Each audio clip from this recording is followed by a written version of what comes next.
Yo, what's going on? This is the Intellectual Brothers Podcast. I'm Andre P. I'm Dave T. Man, we wanted to start this podcast. This podcast is really for everybody, right? Yeah, everybody. Yes. I mean, to elaborate on that, that means it's. Well, I can't say everybody. Everybody can come in and enjoy it, but we have a focus for the youth, the minority youth, and the youth impoverished. I guess those socioeconomic group that that's the word that they throw out these days. That socioeconomic group when it comes to education. We're going to provide that conversation and education for them to proceed and do whatever it is that they need to do. We're going to start that conversation that everybody wants to hear. And we want you guys to be a part of it, man. Feel like this is your home, and like this show is gonna be based on interviewing intellectuals, interesting people who have things going on, maybe some that you know around the city, as well as things that are going on in society today. So things that are going on with Dave and I. And we want to get you guys' thoughts, and we want you guys to be a part of the conversation. Like I said, this show is for everyone to come together and come up with solutions as to some of the things that are going on in today's society. Whether it be we got racial inequality still going on. Yeah. We got socioeconomic inequality still going on. Yeah. So there's a myriad of things to talk about, but. This is the place to do it, guys, and we hope that you'll be able to join us here. I guess we'll do it bi-weekly, but it's really up to you guys. However you guys want to, however often you guys want to hear it, and however, if there's anything you guys want to touch on, there'll be a link to contact me and Dave and myself. And also, if you respond in the comment section, anything that you guys want to, any questions or comments that you guys want to have, or anything that's important, something may happen in the news that you guys want to discuss, feel free to write it down in the comment section, and we'll jump on it right away. Yeah. I mean, it's I guess we don't need to explain any further, but we can speak about ourselves. We're just really two ordinary cats. We live in Houston, Texas. Got here different ways. I guess Andre's already been here. I got a long backstory, but basically I'm just a black man trying to make it. A dad now, former dope boy athlete, but turned into, I ended up being an old man and a dad in the end. So, but I'm here to spread knowledge, and let's touch on some of the things as far as being an intellectual and exactly what that means. Because the show is called the Intellectual Brothers Podcast, and just let me know what's your thoughts on being an intellectual and exactly what that entails. Oh man, going right into it, I guess. Intellectual to me, it's definitely being able to sit back and listen. I guess that's why we bring it to you in this format, because you can listen. We like to, in conversation, we speak. This is basically just a conversation. We'll have a conversation with each other, and we're speaking to you also. So you can listen. I can listen to what Andre says, but we can listen to what our guests say. Mm-hmm. In the case of us as being us too, we're listening to each other. So sitting back and listening, and then evaluating, analyzing everything you hear, and then evaluating the situation, and coming up with the best solution to what you're going to do, what you're going to do as far as what decisions you're going to make for your life. You can't do that unless you sit back and listen. You can read all you want. You can listen to things like this. Go online and listen to YouTube or listen to podcasts. But until you sit back and actually analyze that stuff and figure out how it's going to be beneficial for your life, then you're not making intelligent decisions. You might be educated in something, but you're not making intelligent decisions. So I mean, that's when it really talks about intellectual brother. As an intellectual brother, I mean, I try to listen. Mm-hmm. That's the first thing I try to do. Yeah, well, obviously, we are brothers, as in the title. But as far as my thoughts on being an intellectual, you see, there's a myriad of ways you can go about being an intellectual. Mm-hmm. I don't necessarily think that means you would have had to go to a prestigious college and study, be a textbook nerd or anything like that. Being an intellectual can also mean that you're worldly. You've Right, traveled and you've learned through experience. That doesn't necessarily mean that because you don't have your doctorate that Right. you aren't an intellectual. And I'm hoping that everyone in the audience can kind of take this ideal in and understand it for what it is, Right. what that is, and because there's certain people who've been through life experiences that there's no course that can teach you some of the knowledge that they've learned and that they're can divulge on you that you hadn't experienced. 'Cause Right, I know right, a bunch of 25-year-olds with master's degrees who don't know anything about the world, but you Right. can have a 19-year-old who got 3 kids, had 3 kids by the time he was 19, raising a family.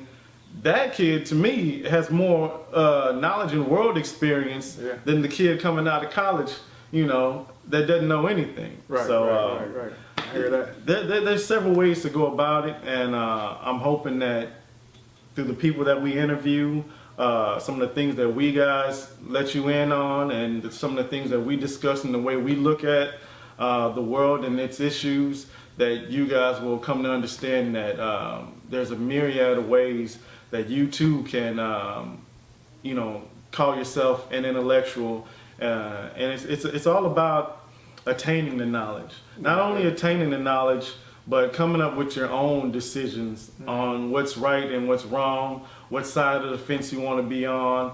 All of that, you take all that in, and that's part of being your own person, and that's what I'm trying to that's what I'm hoping that you guys get from this show. Yeah. And yeah. Yeah, and I mean, this is the introduction show.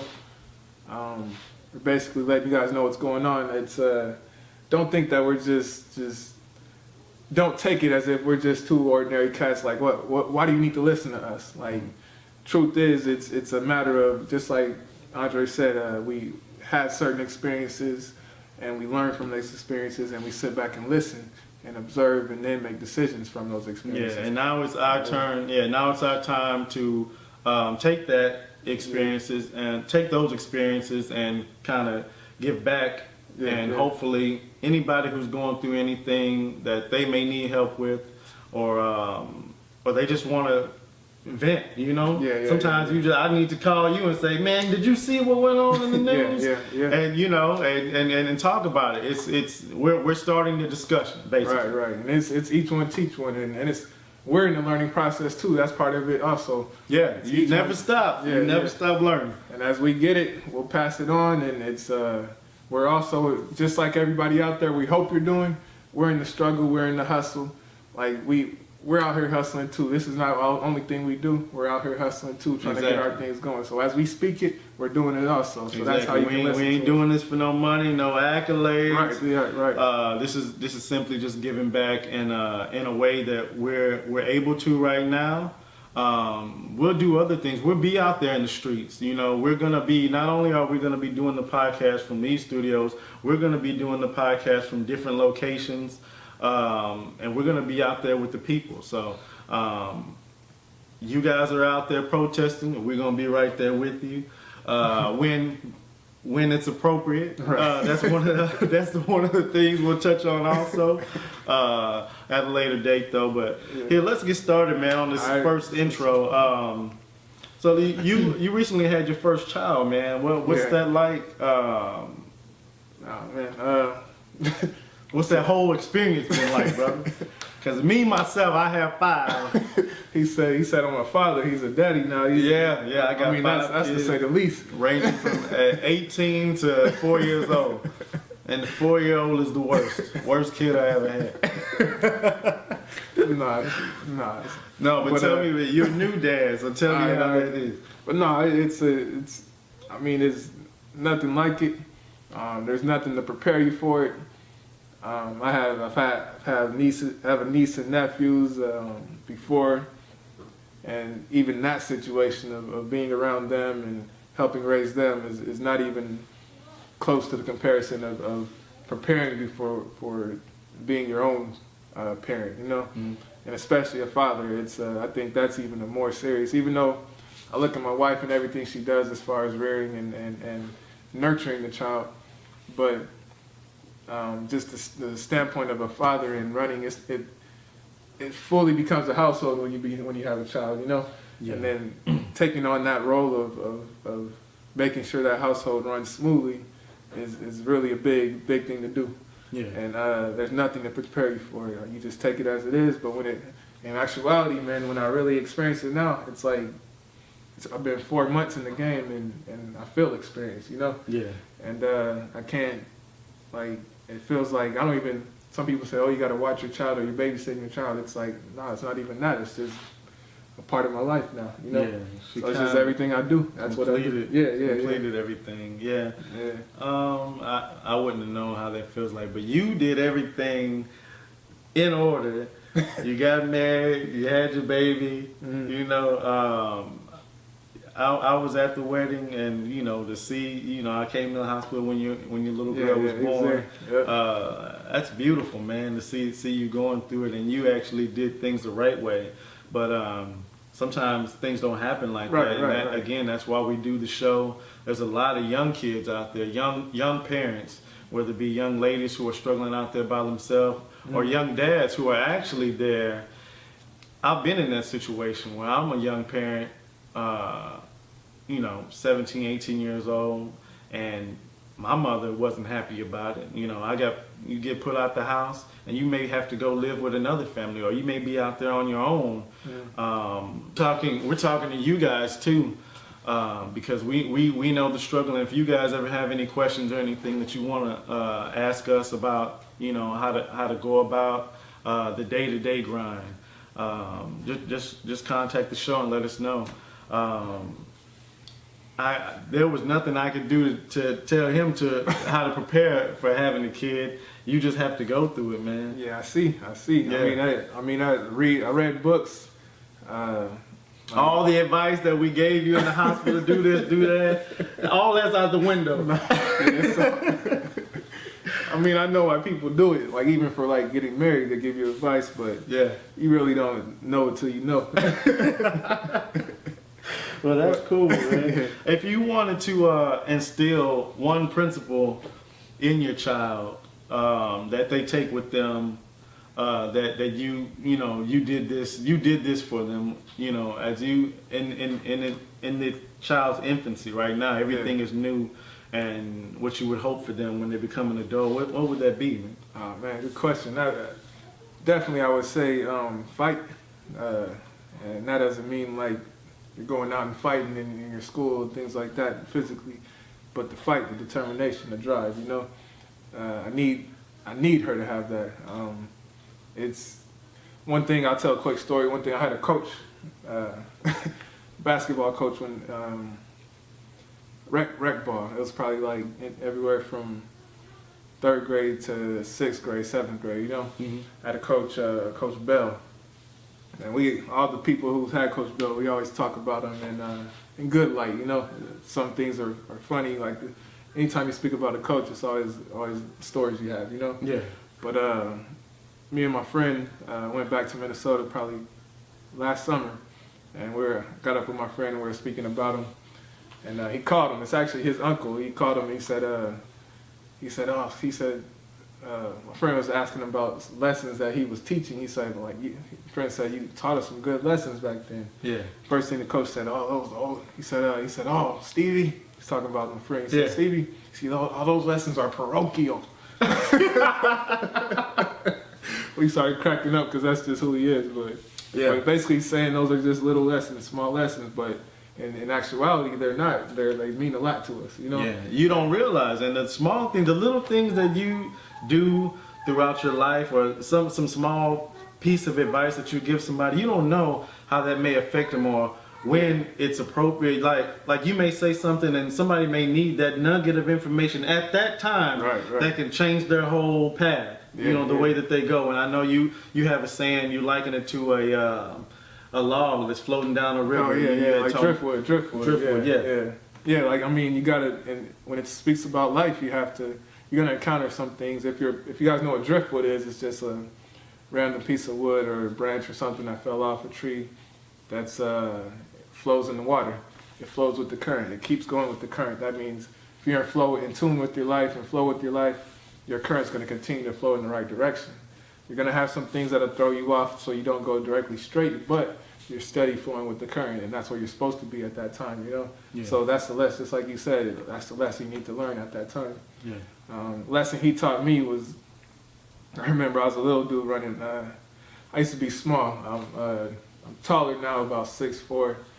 I guess if you're speaking in relative terms, in basketball terms, I guess I'm still small, but 6'4", you know, and but I used to be real short, always the shortest in the class and on my team. But he had me running point this time. I usually would run shooting guard. He had me running point, and we would run a play where basically we would clear it out, spread it out, kind of put 4 corners, and then I would just run it and take my man to the hole, you know? Yeah. So I was running it this time. ISO. Yeah, it was isolation, and I was running this time, and I would cross the dude up, and right when I cross him, about to go up for the layup, and I trip, you know, and fall. So I'm like, man, and then my coach all You kept doing this over and over? Watch this though. My coach was like, I go over to my coach. Of course, point gotta consult with the coach. So I go over to my coach. He's like, run it again. Yeah. You know. So I go run it again, fall again. You know, Yeah. cross him. I cross the dude nice and fall again. Yeah. Happened about 4 times. He's like, run it again. Yeah. After the 4th time, I run it again. I cross him. Then I hit the layup. My coach is like, He's like, That's super parochial, man. See, yeah. that was parochial. It was small then, but Yeah. in life, like you said, to keep fighting the repetition, yeah. you gonna get it. Don't give up. Yeah, you that's what I because learned you could have from it, crossed man. him and been embarrassed, Right. and then you've been like, this ain't my normal spot, so I ain't supposed to be here Right, anyway. right, But no, yeah.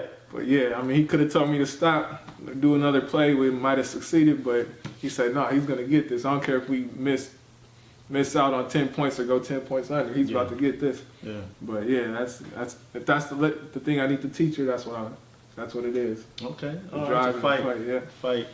Hey, some of the things first, when we did this show, I know it's called the Intellectual Brothers Podcast, Yeah. but we want to first, tell you guys that this show is for everybody. Yeah. Black, white, just because we say it's the Intellectual Brothers Podcast doesn't mean it's only for black people. We're going to be touching on a lot of different subjects, so please feel free. Don't ever feel like anybody is excluded. That's not our mission here. We include, it's all inclusive. I should say. All inclusive, yeah. There's a bunch of stuff going on in the media as far as the political scene right now. Yeah. They claim that the nation is divided through by race. Actually, it's become a race issue as far as we're concerned. But right now, it looks like it's going to be Trump and Hillary. What's your thoughts on the situation that's going on right now, and what possibly could be, Trump being president? Truthfully, I mean, as far as the question of Trump possibly being president, I don't know. I don't really know how to take Trump in. I'm still in the process. It's crazy, man. It's crazy. I can't even imagine it. Yeah, and it's almost to one part of me, a small part of me is almost sees him as a person who did all of this, caused all this ruckus to get to the point he's at right now. And if he did become president, I don't think he would know where to start, but I think he would probably be a little more strategic in how he runs things. Mm-hmm. And I mean, in actuality, and that's kind of what I'm at with Trump now. I don't believe that he will become president. It's a possibility, But though. it's still a possibility. It's a possibility because he made it this far. That's what baffles me, that even though he made it to be the GOP nominee, people still don't take him seriously. Which I don't think he's gonna win. But Right. my thing is, if he were to win, my only thing in between, because we both know that just because you commander in chief doesn't necessarily mean that you running things. That's Right. part of knowing what's behind all of this stuff. That's part of being an intellectual, is knowing and seeing the game for what it is. Right. Even though that, you know, you have to go through the Senate, you have to go through Congress to make things happen. We saw this with Barack Obama, and the way the House was split when he was president during most of his whole Right. presidency, Right. and the difficulty he had, you know, making new policy. But my thing is with Trump, even if he were to be president, become president, say everybody says that he's good for business. He's a businessman, Yeah. but he doesn't know anything about foreign policy. Right, right. And if, you know, we get into it with somebody across the seas, that man ain't level-headed. And we're going to be at war within, I think if he were to get elected, we'd be at war within 6 weeks with somebody. Yeah. They coming after us. You say that though, but I feel the same way about Hillary Clinton. I don't think she's level-headed. Like, I'm fearful. But she of got both. Bill. She She got Bill. She does, but she's right now she's controlling Bill. Like it's a matter And of for like, her to have been Secretary of State, I think she understands foreign policy more so. I More so don't than think Trump, yeah. Trump knows anything More about so than foreign Trump, policy. yeah. And I think she'll have a good cabinet behind her. Mm-hmm. I'm not sure who she has for a running mate. I don't even know that she's chosen one yet. Yeah. But I think she can always defer to Bill. I think I'm saying Bill is more of an intellectual than she is. I think that she is a lifetime politician. Yeah. And she knew that she was going to be at this point one day. And so she's just playing the role. she plays the role, man. And she's just as big a crook, really, you know, as Donald, as far as the money goes. Yeah, You yeah, know, but if you had to, it's choosing, that's like choosing the lesser of two evils Yeah. right now. I mean, and that's if you want to do that. It's. I hear that because she. You say she has Bill. I can hear that now because she has him every day. If there's any type of conversation of what's going on. And the country was good under Bill. Yeah, I mean, it was decent, you know. Yeah. I mean, if you want to compare it, it's similar to what's going on right now with President Obama. With Obama. Hey, let me ask you a question. How do you rate on Obama's way out? He's been president for the last 8 years, which is crazy. I got a crazy story to tell. My daughter had told me she was watching the news, and she's been watching the news every day, and she's, you know, she sees the way that, you know, the Trump, he wants to close the borders to Hispanics. He wants to Mexico, I should say, to be more specific. He wants to ban all Muslims. And she sees just negativity and kind of hate being spewed by this man. And she came to me and told me, Dad, would a white president be good? And I'm like, well, what do you mean, man? Because to me, there's only been white presidents. Right. Like, before Barack, we was told that, man, there ain't never gonna be a black president. Yeah. But to her, she's only 10. So All she's known was a black president. was a black president. That blew my mind, man. That blew my mind. crazy. When she said that, I was like, what the? Yeah. That's so, crazy. Yeah, so on his way out, how would you grade him? Man, if I have to give him a grade, Through his run, that's yeah. tough. I mean, are we comparing to other presidents or Because just we all period? know that he's a smart brother. He speaks well, but he's done and said some things, made some promises that hadn't been kept. Yeah. You know, Guantanamo Bay, he was kind of, you know, just because you hoop and you know, that don't mean that, you know, you've done a lot for black people either. Yeah, So I mean, how would you grade him? He was hesitant for a lot of the time, which I guess everyone can see now. I think He's more a so little- in the first Right. 4 years. He's come around in this second half. second half. Yeah. The only thing I really respect about him is the fact that he came around and on the gay issue when he didn't have to.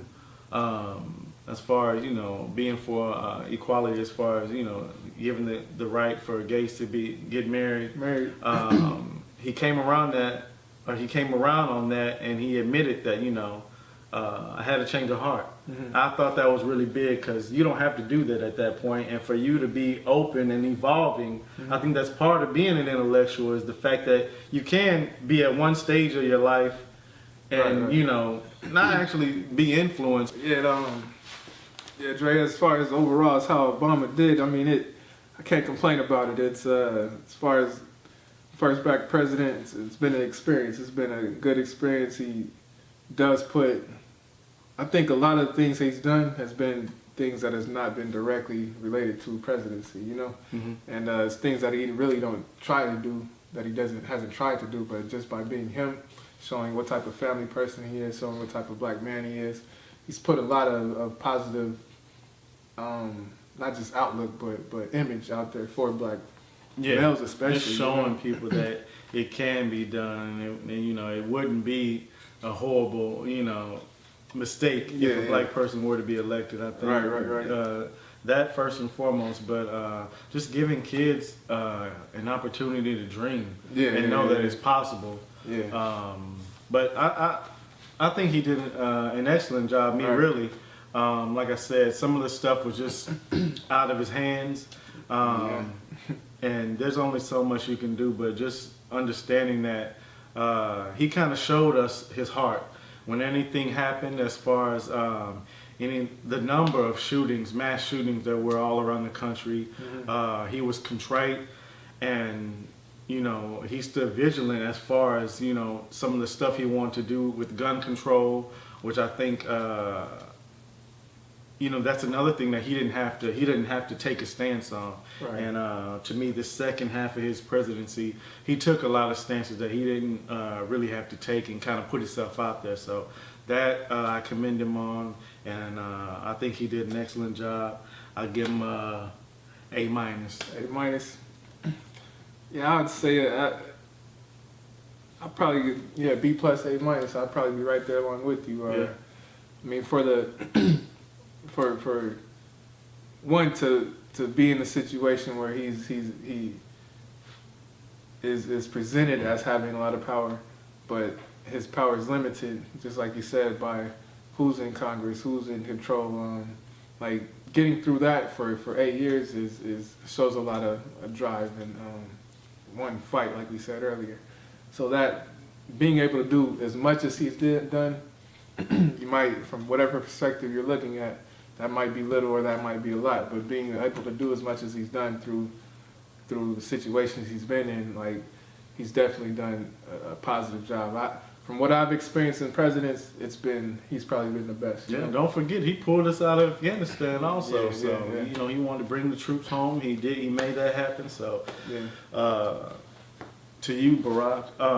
Here, let's get into a subject that was it's been pretty controversial here recently. I know Snoop Dogg had touched on it. He made a little Instagram thing saying that you know there was a root saying that he made an Instagram message saying that he wasn't gonna watch the Roots remake. There was a Roots remake that was made, and I think it was presented on the History Channel and maybe Lifetime, something like that. And before even the show was made, while they were before the show even aired, while there were the little trailers for it being put out, I told my wife, man, I don't want to watch that, man.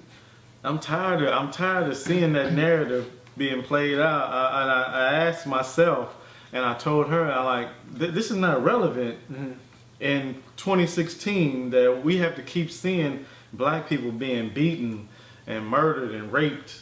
Like, what's the point in 2016? I wanted to ask you, like, is a Roots remake necessary today? To an extent, I would say it's necessary. I understand your viewpoint, what you're saying, and kind of like what Snoop's saying also. I'm a person who's I'm a teacher. My daily job is a teacher, you know, and so I do see a lot of things, and I teach in a school that's majority Black and Hispanics. and I see the result of not, and even not knowing any history. That's the element. Yeah. You can know history, you can thoroughly know history. Mm-hmm. I think we can take that perspective of not saying it's relevant, of saying it's not relevant to today, because we know a good amount of history, you know. So like there's a But I think more so to Snoop's thoughts or message on it. He was saying that why do we keep having to rehash that history? Why don't we talk about what's going on that's positive here that Yeah. we're doing now today? Why don't we talk about the history of things that were of black people who did positive things and put them in a positive light, not the degradation and stuff that the years of 200 years of slavery. Well, why do we keep having to see that depiction? well, yeah, it has to be. I mean, I hear that, but there has to be, that still has to be there. Whether it be a small level or not. I think the majority of what history we should be seeing is the positive stuff, but there has to be some level of what was actually led to us even wanting to fight to become more positive. You know what I mean? Yeah. So like in that sense, I like the idea because one, it makes these youth that are teenagers and younger right now, even in college age, they're not gonna want to go watch Roots, and half of them probably haven't watched Roots. Why do you think that is? The original Roots, because it's not entertaining, you know. Like I look at TV and film and things like that as entertainment. Yeah, you're right. And I even think that because the original Roots came out, I think I have some notes here. Mm-hmm. The original Roots came out. I read an article off of Vulture.com. Mm-hmm. It was written by Matt Sines. It was titled "Why Roots is the single most important piece of scripted television in broadcast history." Mm-hmm. Do you think that to be the case? Nah, I don't think that's. See, I can't take it that far. I don't think anyone can take it that far, even though they did. And I even understand it because it first aired in the late 70s, and this is a little while. This is quite a while, really, after the civil rights movement was done, even before we were born. Right. So, but it was good. It was like quality TV back then. That was and it was at a good time. I think it needed to be done because that story was never really told in the way that Roots series told it at the time, because it was uncut. They gave you the real they didn't pull any punches as far as what was done by white people to black people and its effect through generations. That story was told through generations of one particular family. Right. And I think that's why they do need this one, because it puts it in this one. The recent one puts it in a way and it creates it in a way where it's more appealing. The colors are better. The actors are more visually appealing. The action of it is like at that time in the 70s when they made the original Roots, you barely could cuss on there. You barely could have any type of anything that's but they did all of that, right? The nigga word was thrown around, all of that. So it was explicit at the time, but now, if you look back, it's not explicit compared to what we have now. So now they made it more explicit, and the youth are more prone to watch it. So now they know this part of history. But just like you're saying, I agree with now that's done. Don't focus on that.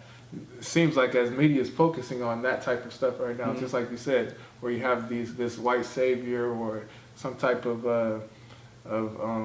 blacks making out of slavery, or some type of savior where it was not even a black I'm issue. talking about, and my thing is not only the Roots series, the remake. I'm talking about the movie The Blind Side, the movie Black and White with Kevin Costner, where the guy was white guy who had adopted, I guess, his black niece or granddaughter, I should say. Just that narrative constantly, it seems like it's twice a year that they put these movies out to remind us as black folks that we need a white savior. Yeah. And I'm really tired of that narrative, because this is not anything that I want to teach my kid. You know what I'm saying? Yeah. Or have her watch and looking at like, man, I think I need white people to basically pull me from whatever I got. They're responsible for, you know, whether I make it in this life or not, whether I succeed or not.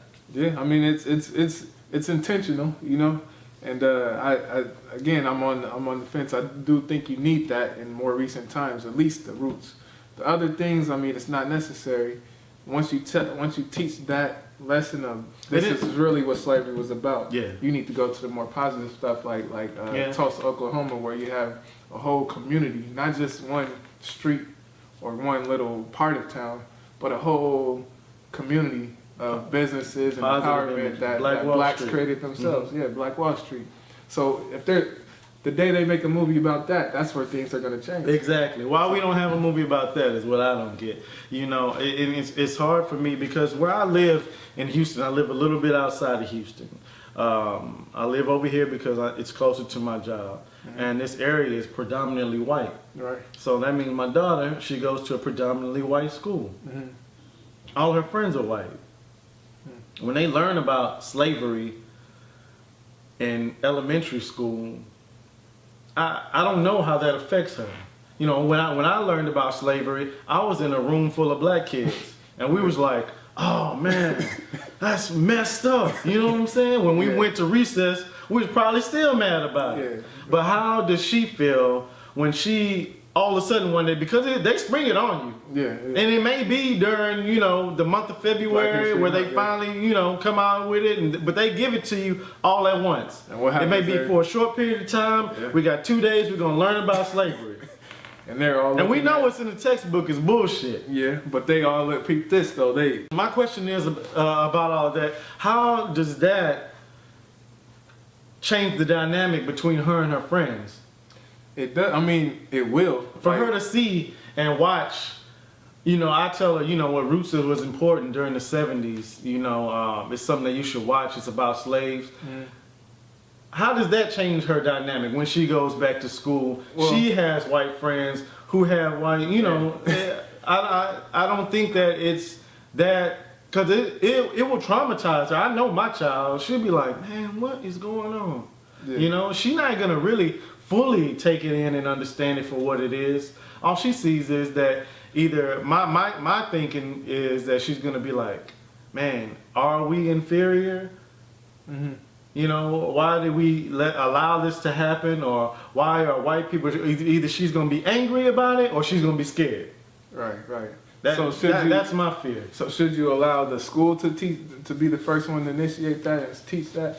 Like right away in the classroom, once they mention they're talking about black issues or slavery, well, black issues, all heads are going to turn to her. And these are children. All heads are going to turn to her because she's the black one. So Yeah. they automatically think she's a historian on it, you know?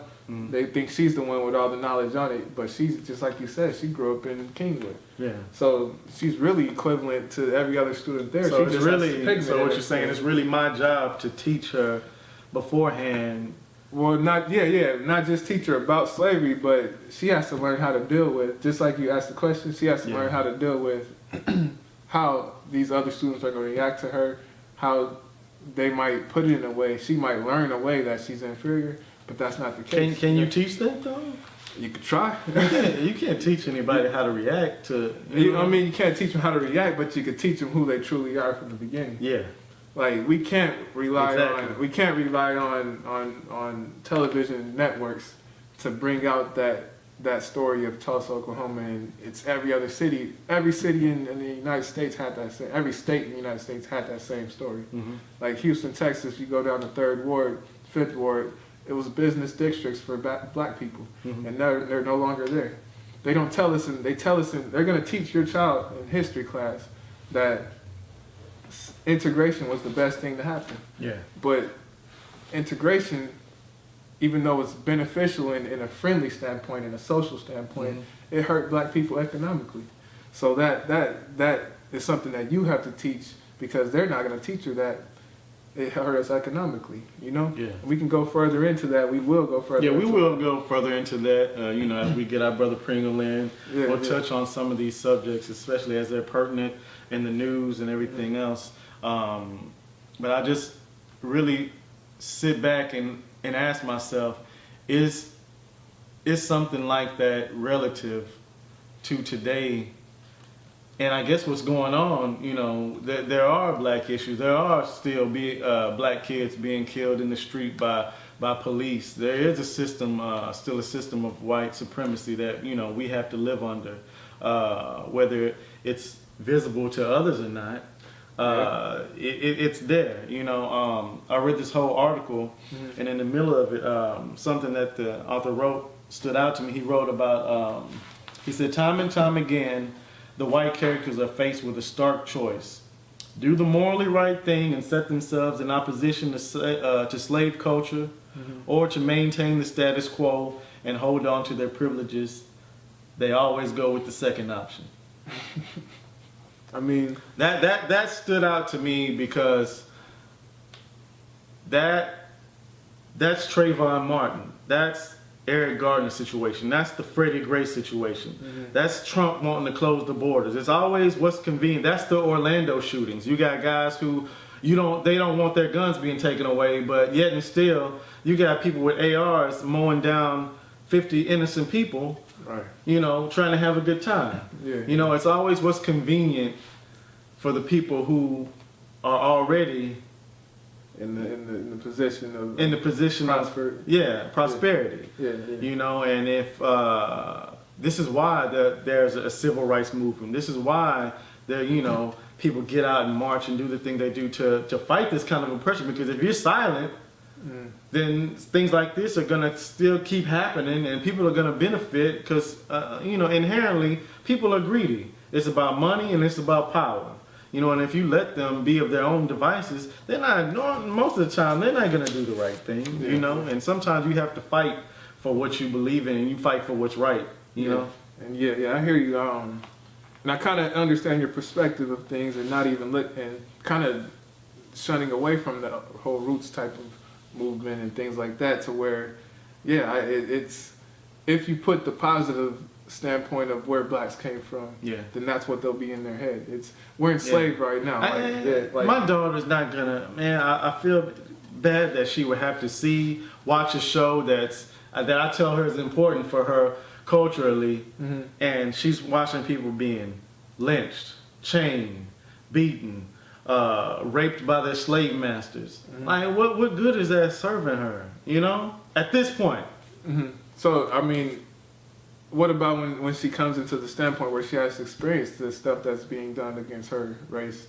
She's not gonna experience. But like, she'll see it though. She'll see the police officers shooting black children, and one day it might be someone that's close to her, or one might at least her age, you know. And she'll see she might actually have to experience something like that. She might experience something at school.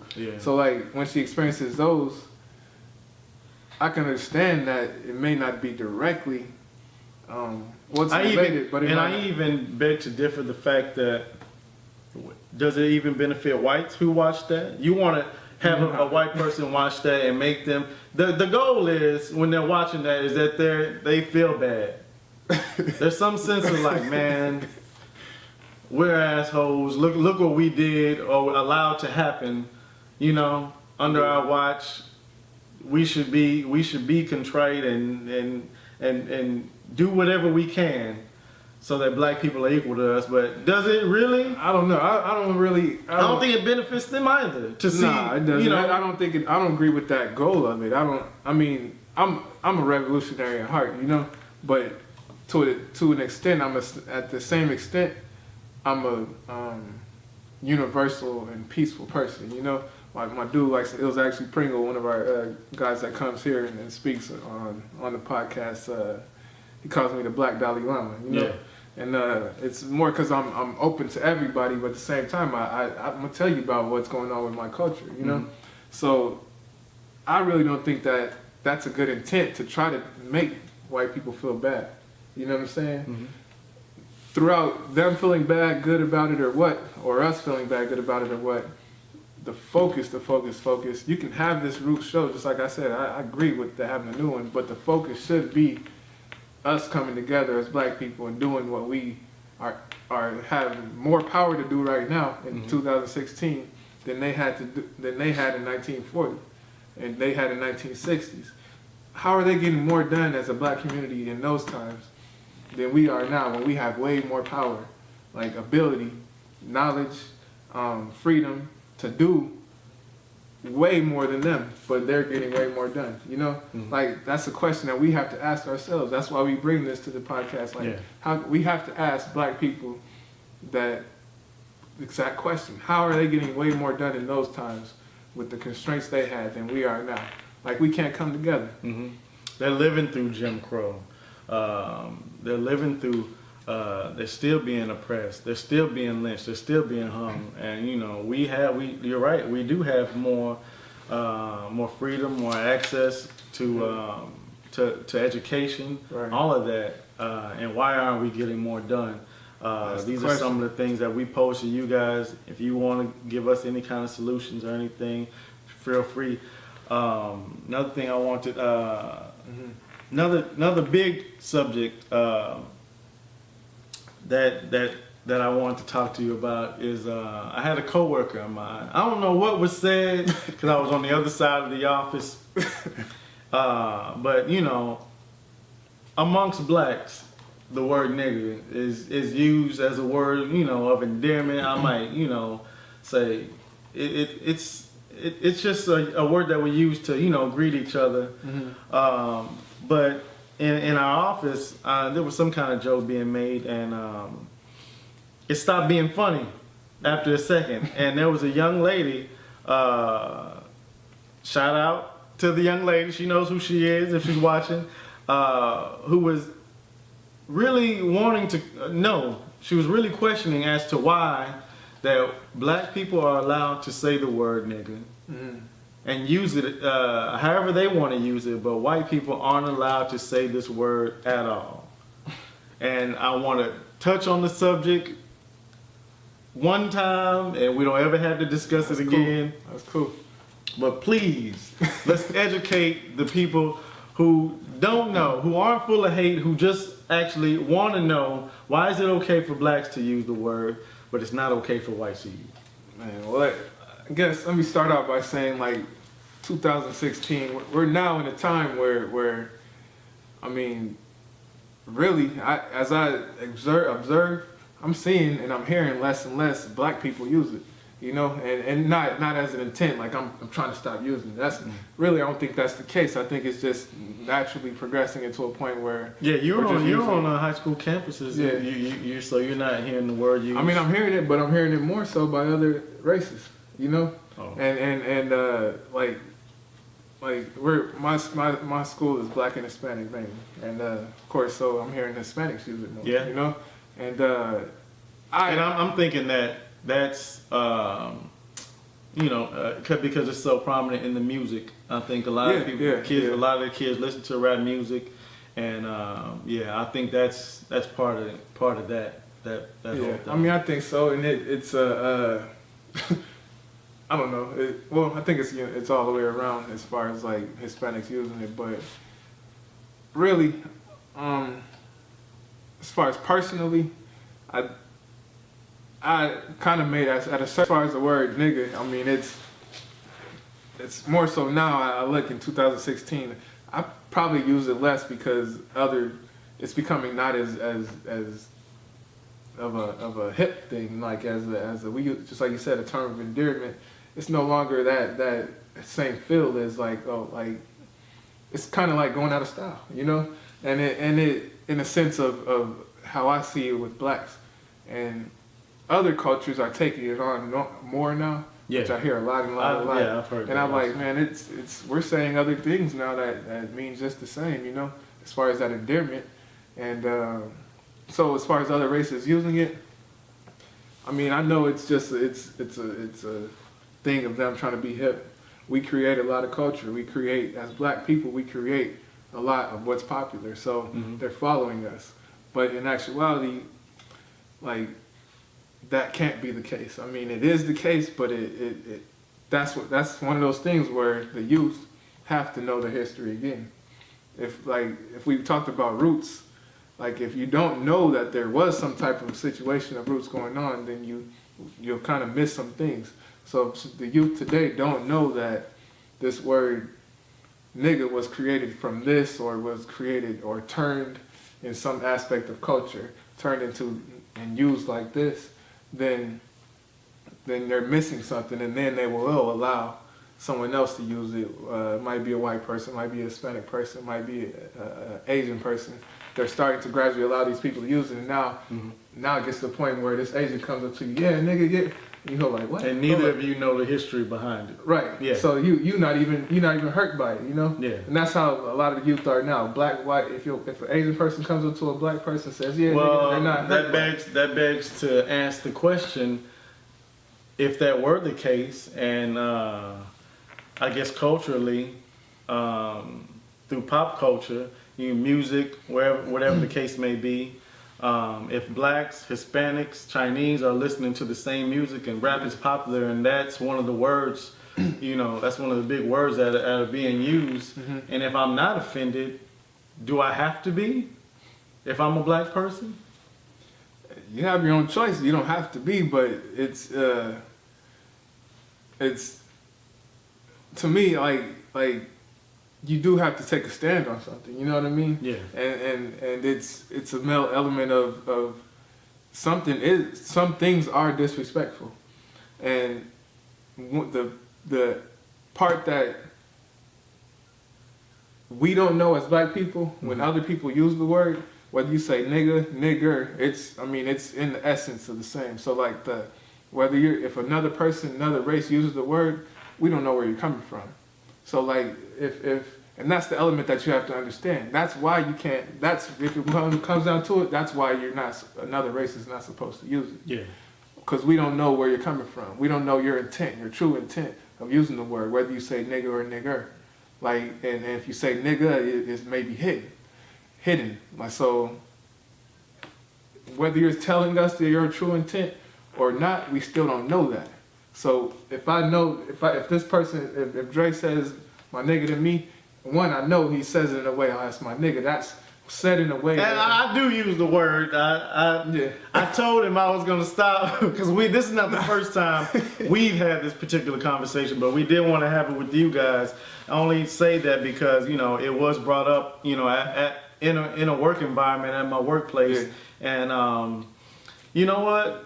For me, I've used it since I was a kid, because I used to listen to Tupac. Yeah. He said the word nigga all the time, and it doesn't mean the same thing to me as when people were being called nigger during the civil rights movement, and when they were marching, white protesters were calling them niggers, or when people were being beaten while during slavery. They were being called. That's the main reason why a white person cannot say the word nigga.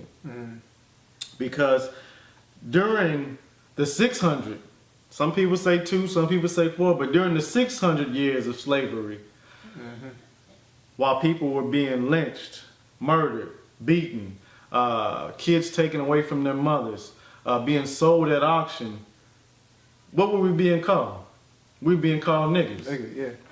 During Jim Crow, while we were still being segregated and repressed, hung, just on the sly shit, what were we being called during those Klan rallies while the flags were burning? What were we being called?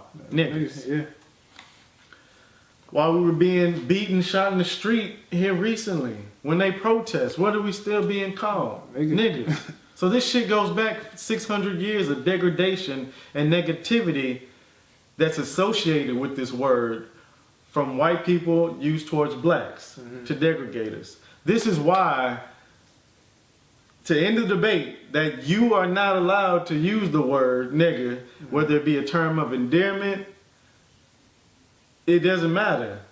To us, it doesn't matter.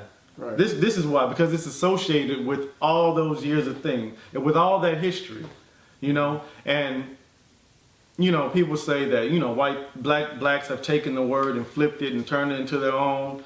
What's wrong with that? We were the ones being oppressed. I don't see anything wrong with that. And if we turn it into something that acceptable and endearing, you know, to one of us, I don't see why any other race would have a problem with that. Right. You know, and the fact that people get upset and it's even brought up to be like, why are y'all okay to say it? But I don't understand that logic. You know, for most of the people who say that, I'm thinking that they're, you know, people have an issue.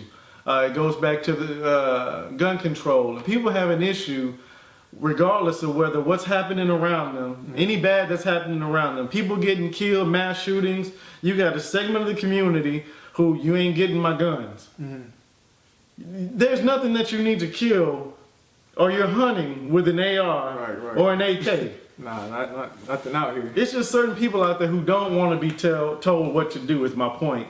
And that's one thing that they're being told that you cannot do. So that's the only reason why I say that there's even an issue is, you know, you're not going to tell me what to do. If I want to say it, I'm going to use it. Yeah, you know, whether it be right, you know. It's further control. I mean, It's a control thing. Yeah. I mean, I can't, it's nonsense to me when another race asks why we can use it, but they can't. It doesn't make sense to me. Like, that's not logical thinking, you know? Yeah. I can entertain another black person asking me the question, why am I using it, or something like that, you know? But when another race, it doesn't make sense. It's obvious, you know? Yeah. It should be why. obvious. Yeah, right. So, I mean, when it comes to the question of blacks questioning each other, which we should start questioning each other. Like, not just on that issue, but I'm talking about everything. Mm-hmm. But comes to blacks questioning each other on that topic, you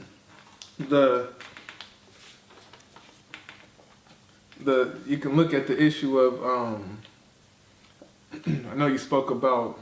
Yeah, but You said anyway, something I was gonna say. that's something that I want to touch on, and just like the roots thing, the N-word debate, these are some controversial things that we'll be talking about that'll be going on in the news, and that need to be discussed. So this is just a little sample of what's going on with us and the type of show that we'll be having, the type of dialogue that we'll be having amongst each other and with you guys. Hopefully in the future we'll have a call-in number where you guys can call in and we can talk to you guys directly, we can talk to you guys live. But for now, just leave any questions or comments in the comment section on YouTube, and I promise you I'll read everything, I'll answer all your questions, get back to you, and anything that you guys want to talk about on the show, we'll bring up next time we're here and we'll discuss just like always. Right. Well, that's it. We're gonna go ahead and close out. This was beautiful. Yes. First one. Hope you guys come back. I mean, actually come back, and remember, stay on your grind and keep a clean spirit, body, and mind. This is Dave T. And this is Andre P. And this is the Intellectual Brothers Podcast. Next time. Peace.